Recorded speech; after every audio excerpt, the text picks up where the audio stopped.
ар бир жакшылыктар жана буйруктар Кудайдын буйругу менен берилет. Бул бекер айтылган сөз эмес.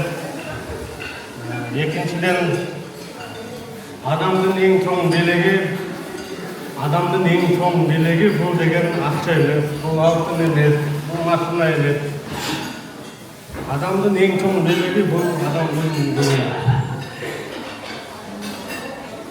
Эмнеге дегенде, акыркы максатта ачык айткандай, орусча айткандай жана совсем чужой человек, который становится родным и близким, бул Кудайдын буйругу дейт.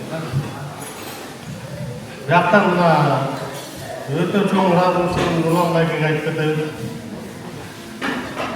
Окунчусуз кишини тоодуп, көңүл уруп берип, куртактарыбызды тоолткандан дагы андан эмес, бирин батабыз деген.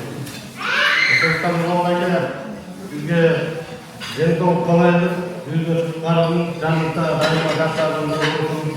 Алла таалам берекесин берсин, сиздин колуңуздан турат мына экинчи жылдан бери көргөн боюнча мына жолубузду туратабыз дегендей, албетте сизге жол беребиз албытын айтып кетебиз. Рахмат баарыңызга.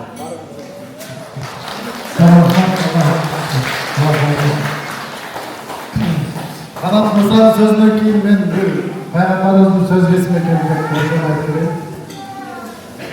Күндөрдүн биринде пайгамбарыбыздын сахабалары чогулуп пайгамбарыбызга арызданып келишти. Кандай керек келсе, сиз жөнүндө. Пайгамбарыбызга арызданып келди дагы. Сахабалар айтты: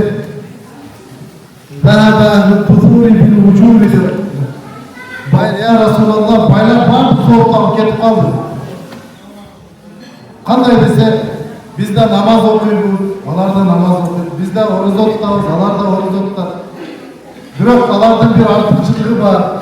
Ал кандай десе, алар өздөрүнүн мал мүлкү менен, байлыгы менен, акчасы менен садака берип, зекет берип, колдо жоктордун көңүлүн көтөрүп, бизден алып өтүп кетип, соолуктун баарын алып кетип калды. Бул жерде отургандар сизге белый зависть болуп атат. Орусча айтканда. Тапканыңызга Аллах береке берсин. Ушунча мүмкүнчүлүгү чектелген адамдарды чогултуп, ар кимдин колунан келе берет. Азыркы күндүн батыры